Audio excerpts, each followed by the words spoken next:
Okay, this video is intended for my Algebra 1 class, so if you're watching it, you're likely interested in Skills Practice 7-1 Day 2. So go ahead and get this out before we proceed. If you don't have it, go ahead and pull it off of my Google Classroom site. So let's go ahead and get started. Okay, what we have is problem 1 and 2. So we have basically a number with an exponent on it, and this whole thing is being raised to a power. So the power rule is once you have a power raised to a power, you're supposed to take these powers and multiply them, 2 times 3.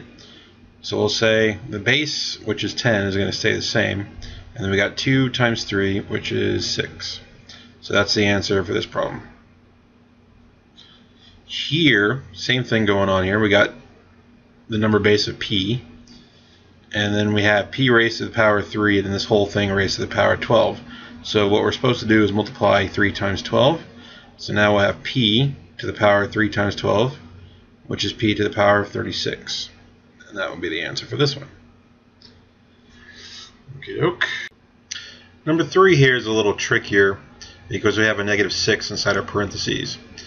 So basically what you're supposed to be interpreting this as is saying -6p times itself. That's what happens when I square something. I multiply it by itself, so I got -6p times -6p.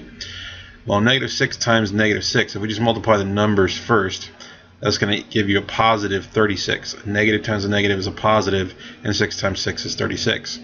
This p has a 1 on it, this p has a 1 on it. When you multiply the same base, you add the exponents. So we got p to the power of 1 plus 1, which is 2. Technically, this answer is 36p squared. However, this is not the way I would actually approach it, because if I'd raise this power to like 15, you're not going to write this out 15 times and figure it out. That's not practical. So what I'm going to go ahead and do is look at this parentheses, and I'm going to give both these terms, the -6 and the p, an exponent. So if you don't see an exponent, the exponent is 1. So you got a 1 for p and a 1 for -6, both of them. So -6 has 1, p has 1. Again, the power rule, if you have a power raised to a power, you multiply. So I'm going to take this 2 and multiply it by this one, and also multiply it by this other one right here. So let's take a look at that. We got -6 then to the power of 1 times 2, which is 2. And then we got p to the power of 1 times 2, which is also 2. Now keep in mind, -6 squared, you really should put this -6 in parentheses. Any negative number should go in parentheses. -6 squared simply means -6 times -6, which I again know is 36. And then we got p squared. So this is a probably easier way of looking at it. This answer, however, if you notice, is actually the same as the one I already got. So I'm not going to do this step anymore. I'm going to go ahead and just go straight for it. I have -3 has to the power of 1. Y also to the power of 1. We're going to multiply this one and this one both by 3. It's going to be 3 times this and 3 times this. So we're going to have -3 to the power of 1 times 3, which is 3. And then we got y to the power of 1 times 3, which is the power of y to the power of 3. Now keep in mind, negative numbers should go in parentheses, so I could rewrite this like this, -3 cubed y cubed.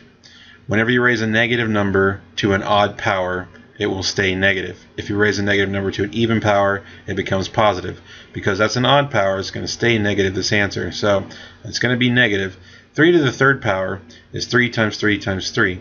That is going to be 3 times 3 is 9, and 9 times 3 is 27. So it's going to be 27.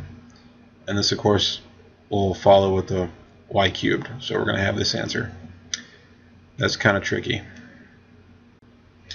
Onward and upward, number 5. Okay, so we got kind of a different looking term here in the parentheses, raised to the power of 2.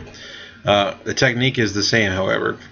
Look at every factor in this this monomial here, and we're going to raise it to its respective power. So I have 3 to the power of 1, since I don't see a power, p to the power of 1, and then we got r squared.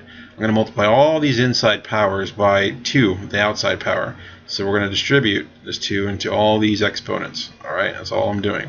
So I got 3 to the power, hang on, let's see what this is, 3 to the power of 1 times 2, which is squared, 2.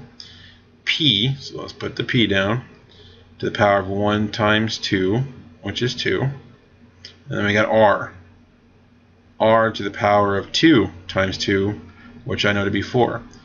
Now this technically is correct and it is the right answer, but usually when I see a number I can simplify it more, because I actually know what 3 squared is. 3 squared is 9. It's 3 times 3, so 9 p squared is what I'll write, times the r to the 4th power, and then that will be my final solution. You should write your solutions like this.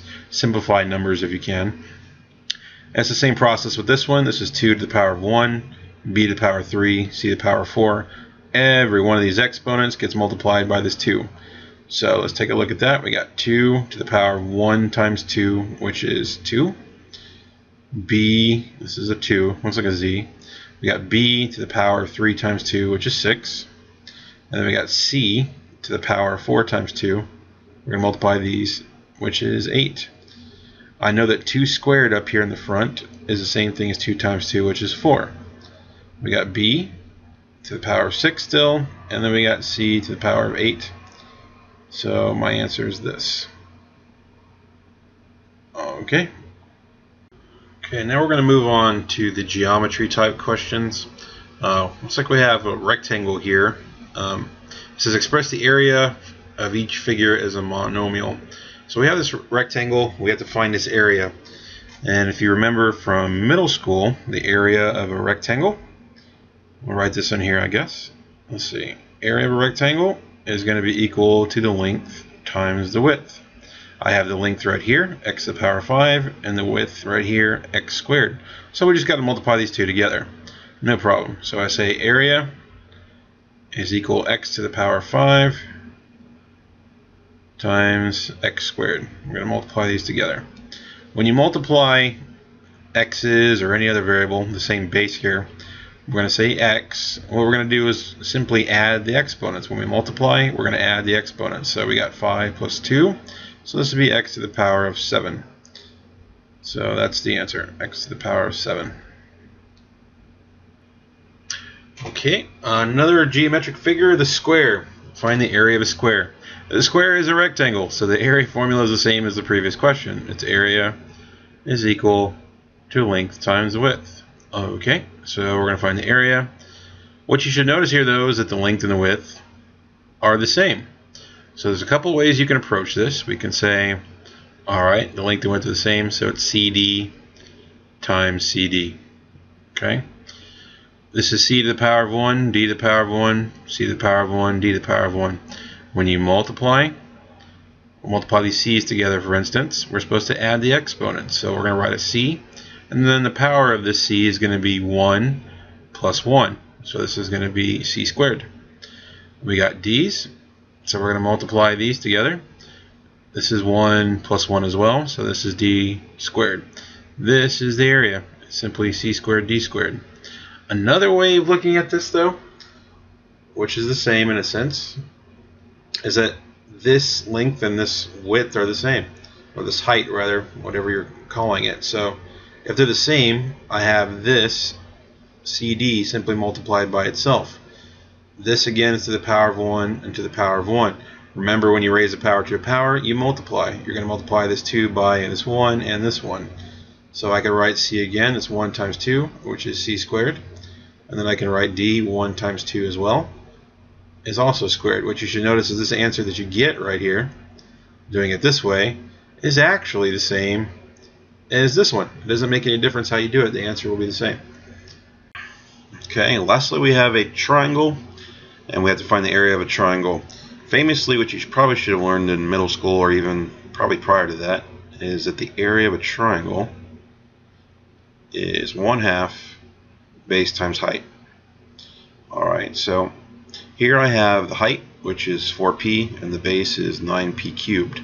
So I'm going to go ahead and apply both of these into the formula here. So I have a is equal to 1/2 the base. The base here again is 9p cubed. So I'm going to multiply by 9p cubed times the height, which is 4p. So I'm going to go ahead and put this out here in parentheses, 4p.